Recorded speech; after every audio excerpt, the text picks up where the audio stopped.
Rain fell softly outside when Ethan opened the old metal door of his small home on the edge of the human colony. He expected a delivery, maybe a neighbor, but not her.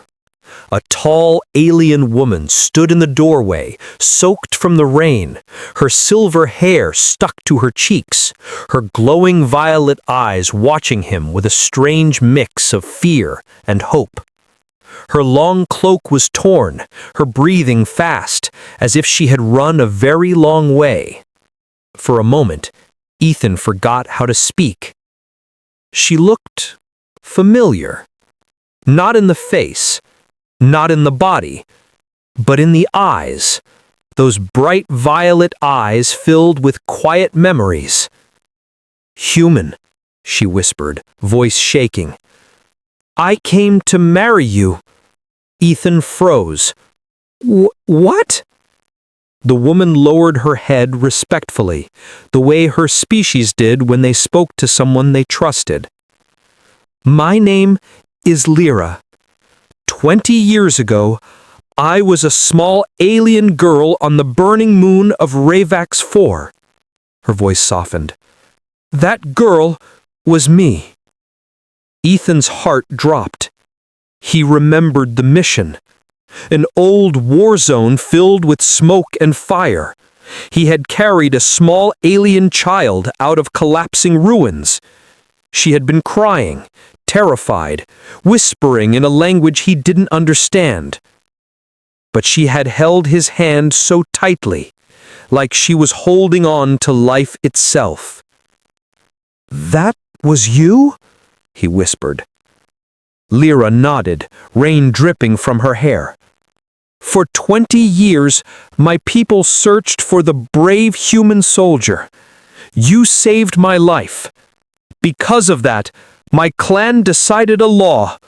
Whoever saves a life becomes part of that life forever." She slowly raised her head. "They told me, you are my destiny." Ethan stepped back, confused, overwhelmed. "Lyra, that was a long time ago. You were just a child."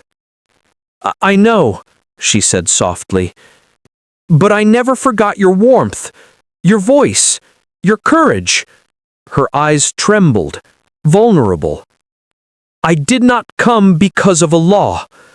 I came because I wanted to see you again." A long silence filled the doorway. The rain, the soft light, her shaking hands, his racing heart. "Please," she whispered, "may I come inside? I have nowhere else to go. They are hunting me." Ethan swallowed hard. A woman he once saved, now standing in the rain, asking for shelter, asking for trust. "Come in," he said quietly. And as she stepped inside, something deep in his chest shifted, something he had not felt in years. The story had begun. A soft silence filled the small living room as Ethan closed the door behind them. The alien woman stood in the center, her long silver hair touching her glowing armor, her eyes shining like a quiet moon.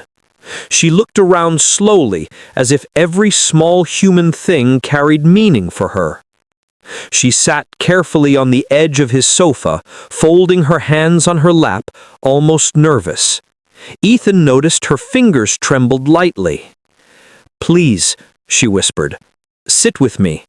I want to tell you something important." Ethan nodded and sat across from her. She looked into his eyes, deep, steady, emotional.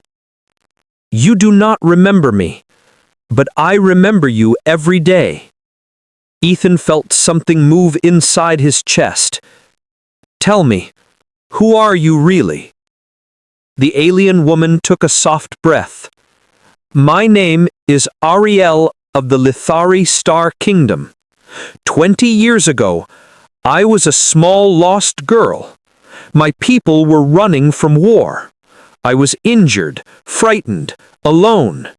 And you, A young human soldier. You found me. Ethan froze. Memories, broken and scattered, pulled at him.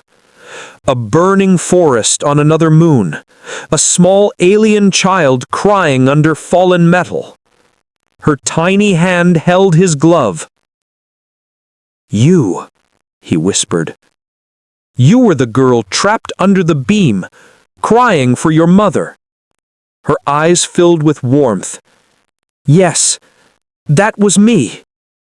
Ariel lifted her hand slowly, as if remembering the moment, and Ethan saw a faint scar across her wrist, the same place he tied a bandage 2 decades ago. You saved my life, she said softly. You carried me for miles. You refused to leave me even when your own squad called you crazy. Ethan looked down, a strange tightness in his throat. I didn't think you survived. I never heard what happened after you took you. My people healed me, and from that day, I kept your name close to my heart.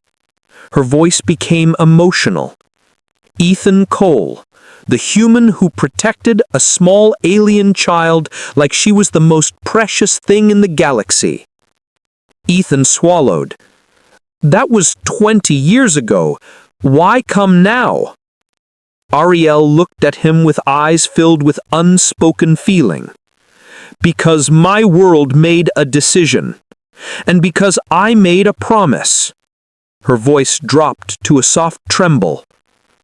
I came back to fulfill both. Irene stood still when he heard her words again. You saved me. You carried me in your arms, and you called me brave. The memory he tried to forget finally opened like an old door inside his mind. He remembered a burning forest on a distant moon. He remembered running through smoke with a tiny alien girl crying behind a broken tree. She had tried to stand, but her legs were weak. She had reached out her small hand toward him, and he had picked her up without thinking. Back in the present, Lyra watched his face carefully. Her golden eyes softened when she saw understanding return. You remember, she whispered softly.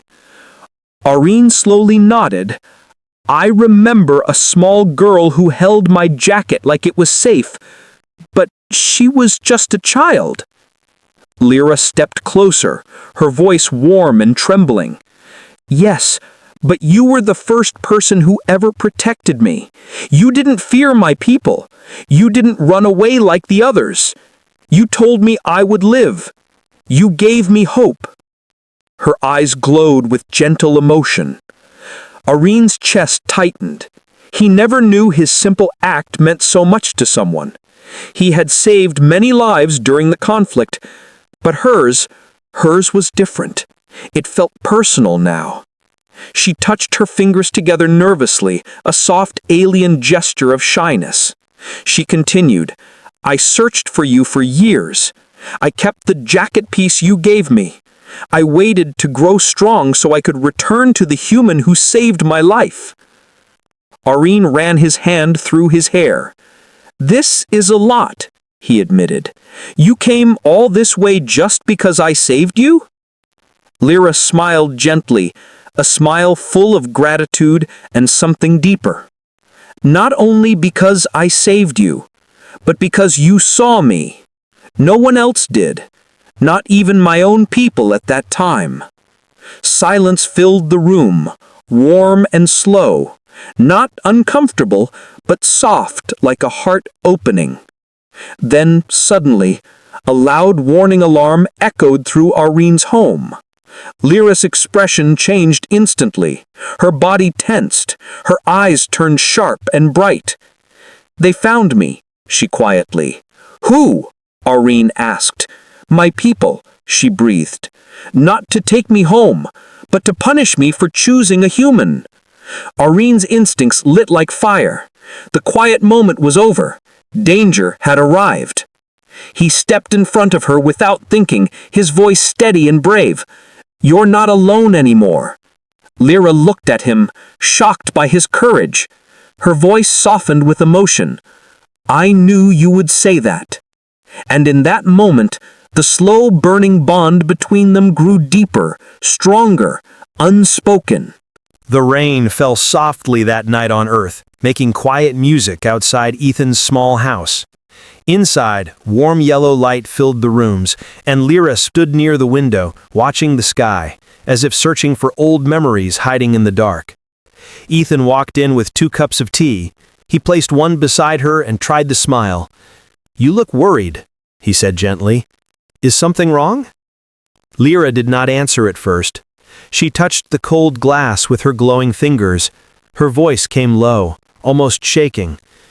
"Ethan, I remember something I never told you." He stepped closer, confused. "About what?" She turned toward him. Her eyes, those bright, soft alien eyes, held storms inside them. "About the day you saved me. About what happened after." Ethan felt his chest tighten. He had saved many people during that war, but the little alien girl with the broken wing had stayed in his memory like a small flame that never went out. "What do you remember?" he whispered. Lyra took a breath. "When my village learned a human saved me, they punished me. They said our enemy should never touch me. They said, 'You changed my fate.' They told me that because a human saved my life, I belonged to that human forever." Ethan froze. "What? That's not right. You don't belong to anyone." Lyra smiled softly, sad and beautiful. "You're human," she said. "Of course you say that. But my people believe life debt is a sacred bond. I was too young to understand it then. But when I grew older, I realized it meant something deeper. Something I felt in my heart." Ethan took a slow breath. He didn't move, didn't speak. Lyra stepped closer, her voice small and honest. "For 20 years, I carried one picture in my head. Your face. The man who held me in his arms when everyone else wanted to let me die. The man who told a crying alien child, 'You will be safe now.'" Her eyes shimmered like stars ready to fall. "I searched galaxies for you, not because of the life debt, not because my people told me to, but because my heart would not let me forget you." Ethan felt the world stop around him. "Lyra!" She gently touched his hand, just one finger at first, as if testing the world. "If you tell me to go, I will go. But if you let me stay, I will stay as the woman who chose you, not the girl you saved." Ethan's throat tightened. Her hand was warm, steady, waiting. Outside, the rain slowed. Inside, the silence between them grew warm, full of unspoken truth, and for the first time, Ethan felt his heart begin to answer hers.